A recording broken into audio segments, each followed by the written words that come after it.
தேர்தல் 3 கட்டம் தாண்டியாச்சுது. இன்னும் 4 கட்டம் இருக்குது. இப்போ என்னென்னா பல விதமான சந்தேகங்கள் மக்கள் மத்தியில் வர ஆரம்பிச்சாச்சு. இப்போ முதல்ல ஆரம்பிச்சது எலக்ட்ரல் பாண்ட், பணம் எங்கேருந்து வந்தது, எப்படி வந்தது, அதை பற்றி எலெக்ஷன் கமிஷன் ஒன்றுமே பண்ணலை. சுப்ரீம் கோர்ட் ஆர்டர் வந்தது. அதுக்கப்புறம் அது ஒரு பெரிய பிரச்சனையாக மாதிரி போயிட்டுருக்குது. அப்புறம் இவிஎம், நான் உங்கள்கிட்ட சொன்னேன்னா நாணயமாக அதை எண்ணுங்கப்பா, விவிபேட் ஸ்லிப் பண்ணி காட்டுறதை எண்ணுங்க, மெஷினில் இருக்கிறது என்ன மெஷினில் இருக்குன்னு எங்களுக்கு தெரியாது, அதையும் மாட்டேன்னு சொல்லிட்டாங்க. மாட்டேன், ஒன்று கூட எட்ட மாட்டேன். சுப்ரீம் கோர்ட் அதை தலையாட்டிட்டாங்க. அதுவும் பிரச்சனை இல்லை. அப்புறம் இந்த model code of conduct implement பண்ணுங்கள். எல்லோரும் இல்லாமல் பேசிக்கிட்டு இருக்காங்க. ராம் மந்திருங்கிறான், ஹிந்துஸ் முஸ்லீம்ஸ் அது வெறுப்பு அதெல்லாம் மோசமான எல்லாம் வயலேட் பண்ணுறாங்க. அதை நீங்கள் ஆக்ஷன் எடுங்க. அதையும் ஒரு ஆக்ஷன் எடுக்கல எலெக்ஷன் கமிஷன். அப்புறம் இப்போ என்னென்னா 3 ஸ்டேஜ் முடிஞ்சாச்சுது. முதல் ஸ்டேஜ் முடிஞ்சு ஒரு 19 தேதி முடிஞ்சது. போன மாதம் தமிழ்நாடுலாம் 19 தேதி முடிஞ்சது. ஓட்டிங் முடிஞ்சது 24 மணி நேரத்துக்குள்ளே எலெக்ஷன் கமிஷன் ஒரு அறிவிப்பு கொடுப்பாங்க. இந்த தடவை சொல்லவே இல்லை. பெர்சன்டேஜ் சொன்னாங்க, அடுத்த நாள் மாற்றி சொல்கிறாங்க. 3%, 4%, 5%, தமிழ்நாட்டில் கூட 3-4% மாற்றி சொல்கிறாங்க. வெஸ்ட் பெங்கால்லே அதே மாதிரி எல்லா இடமே மாற்றி சொல்கிறாங்க. ஆனால் எவ்வளோ பேர் ஓட்டு போட்டாங்கங்கிறது இதுவரை சொல்லலை. இதில் என்ன சந்தேகம் வருதுன்னா, ஏதோ குளறி பண்ணுறதுக்குள்ளே வாய்ப்பு இருக்குது. ஏன்னா 2 காரணங்கள் இருக்கலாம்.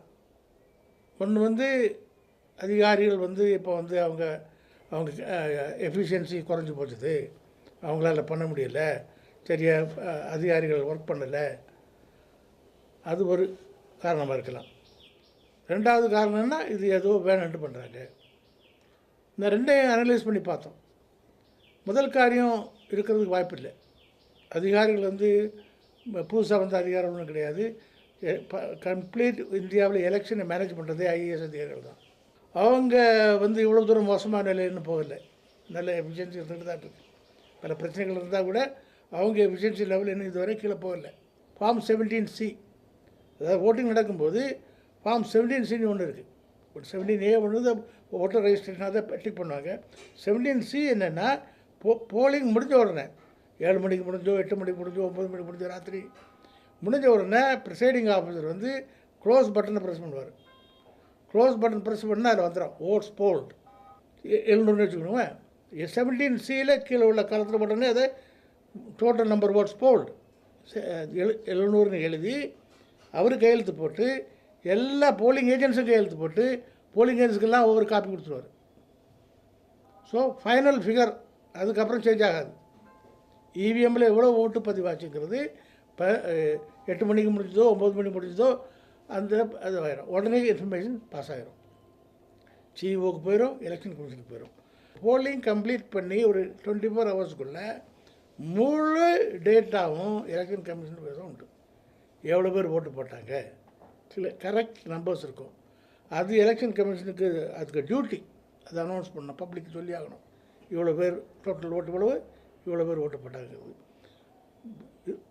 2014 வரை சொல்லிக்கிட்டு இருந்தாங்க. 2019 ஆரம்பத்தில் சொன்னாங்க, அதுக்கப்புறம் ஸ்டாப் பண்ணிட்டாங்க. இப்போ கம்ப்ளீட்டாக அதை பண்ண மாட்டோம் திருப்பி எவ்வளோ டிமாண்ட் வந்து போகிறோம், பண்ண மாட்டோம் சொல்கிறாங்க.